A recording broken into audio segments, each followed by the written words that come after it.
वहीं लॉकडाउन 5 को लेकर अल्पसंख्यक मामलात मंत्री सालेह मोहम्मद ने कहा कि सरकार ने पूरी तैयारी कर ली है, जिसके बाद अब लोगों को कोरोना के साथ जीने की आदत डालनी है। साथ ही सालेह मोहम्मद ने कहा कि अल्पसंख्यक विभाग की समीक्षा बैठक भी आयोजित की गई, जिसमें मदरसों को आधुनिकीकरण से जोड़ने को लेकर अधिकारियों को दिशा निर्देश भी दिए गए।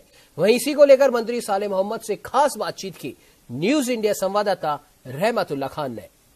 संकट के चलते देश भर में लॉकडाउन 5 जो है शुरू हो चुका है और इसको लेकर के राजस्थान सरकार की जो तमाम तैयारियां हैं वो ऑलरेडी पूरी की जा चुकी है और लॉकडाउन 4 जो गुजरे हैं इसमें तमाम राजस्थान सरकार ने अपनी तरफ से जो काम किया है उसको लेकर के केंद्र सरकार ने भी जो कई बार जो इनकी प्रशंसा की है और पूरे देश में राजस्थान सरकार की जो कामकाज को लेकर के जो प्रशंसा हुई है। हमारे साथ मौजूद है अल्पसंख्यक मामलात मंत्री सालेह मोहम्मद जी, इनसे बातचीत करेंगे। सालेह मोहम्मद जी, लॉकडाउन 5 है, क्या कुछ इसमें जो सरकार की जो तैयारी की जा चुकी है और इसमें लगातार जो है पिछले 4 लॉकडाउन गुजरे उसमें भी सरकार की जो कामकाज को लेकर के भी तमाम तारीफें हुई है और काफी छूट भी दे दी गई है, क्या कहेंगे? देखो, लगभग 2 महीने से ऊपर हो गए लॉकडाउन को और इस 2 महीने के लॉकडाउन में काफी लोगों को तकलीफें भी हुई, चाहे श्रमिक हैं या कोई बाहर से आने वाले लोग हैं, प्रवासी राजस्थानी हैं। तो उसके बावजूद भी सरकारों ने प्रयास किया कि किसी प्रकार की लोगों को परेशानी नहीं हो। तो इस 2 महीने के अंदर लोगों ने बहुत कुछ सीखा भी है, चाहे मास्क लगाना हो, चाहे सोशल डिस्टेंसिंग की बात हो, तो तमाम चीजों का लोगों ने अपने आप को अच्छी तरह समझ करके आगे काम किया है। और मैं समझता हूं कि राजस्थान सरकार की तरफ से आज एक अहम मीटिंग होगी, उसमें ये तय हो पाएगा कि हमें किस तरह से आगे काम करना है। जो कल शाम को केंद्र सरकार ने गाइडलाइंस जारी की है, क्योंकि केंद्र सरकार ने विशेष तौर से जो 8 जून से धार्मिक स्थल हैं, यहाँ पर जो बड़े होटल्स हैं, रेस्तरां हैं, मॉल्स हैं, उसमें भी काफी छूट दी है। उससे पहले धीरे धीरे काफी छूटें मिली भी हैं। मार्केट भी सुबह 6 बजे से लेकर शाम को 6 बजे तक खुलना शुरू हो गया था। लोगों की चहल पहल शुरू भी हो चुकी थी। अब लोगों ने कुल मिलाकर ये सीख लिया है कि हमें कोरोना के साथ चलना पड़ेगा, कोरोना के साथ जीना पड़ेगा।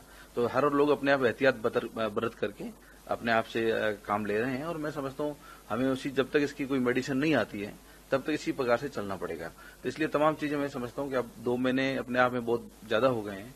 अब लोग जो गरीब लोग हैं, जो हमेशा कमा के खाते हैं, उनको भी कमाने की जरूरत है। तमाम जो फैक्ट्रियां कारखाने बंद पड़े हैं तो उनको भी चालू करने की बात है। तो जब ये सब जब हो पाएगा, जब श्रमिक वगैरह सब कारखानों में पहुंचेंगे, लोग अपनी रोजाना की तरह जिंदगी चालू करेंगे, तभी काम सब शुरू हो पाएंगे। टिड्डी ने भी तमाम किसानों को जो है भयभीत कर दिया है।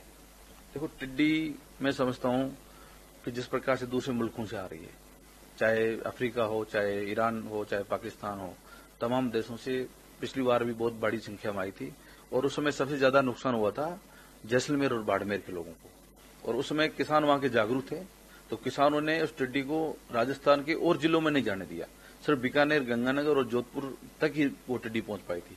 पर अब की बार जो फसल थी वो मैं समझता हूँ जैसलमेर बाड़मेर में मूंगफली की फसल अब बिजाई शुरू हो रही है। तो मैंने उनसे अधिकारियों से बात भी की, उनका कहना था कि इसकी एटिना इतनी तेज होती है कि उनको सुगंध आती है, तो जहां उनको हरियाली लगती है वहां वो तेज रफ्तार से वहां जाती है। तो रोजाना की फ्लाइंग भी उनकी बहुत तेज है। तो अभी टिड्डी जितने भी बॉर्डर एरिया से आ रही है वो टिड्डी डायरेक्ट जयपुर, अजमेर, मध्य प्रदेश, यूपी तक पहुंच गई, दिल्ली तक पहुंच गई। तो ये मैं समझता हूँ अभी उनकी ब्रीडिंग शुरू हो जाएगी तो ये संख्या और बढ़ेगी। इसलिए केंद्र सरकार को चाहिए कि हमें इनके लिए चाहे हेलीकॉप्टर से स्प्रे कराए और संसाधन इसको ज्यादा लगाएं, क्योंकि जिस प्रकार से दूसरे मुल्कों में जो रिपोर्ट्स आ रही हैं कि टिड्डी की संख्या भारी मात्रा में है और ये धीरे धीरे आगे बढ़ेगी। समय पर ये कंट्रोल नहीं हुई तो ये कोरोना जैसी महामारी टाइप है, किसान बर्बाद हो जाएगा। किसान की बर्बादी रोकने के लिए केंद्र सरकार को कोई न कोई ऐसी योजना बनानी चाहिए ताकि इस टिड्डी को रोके। नई टिड्डी रुकेगी तो मैं समझता हूँ किसान अपनी फसल बो नहीं पाएंगे, न फसल को जिंदा रख पाएंगे। इसलिए मेरी मांग है केंद्र सरकार से कि कम से कम सही समय पर इसके एक प्लान बना करके टिड्डी को रोकने का काम करे। बिल्कुल, ये साथ अल्पसंख्यक मामलात मंत्री सालेह मोहम्मद जी ने साफ तौर पर कहा कि कोरोना संकट के साथ साथ जो टिड्डी का जो संकट है, जो किसानों पर दोहरी जो मार पड़ रही है, इस पर केंद्र सरकार को ध्यान देना चाहिए और केंद्र सरकार को किसानों के लिए विशेष मुआवजे का जो पैकेज है वो देना चाहिए। सहयोगी नरेश पारी के साथ रहमतुल्लाह खान, न्यूज इंडिया, जयपुर।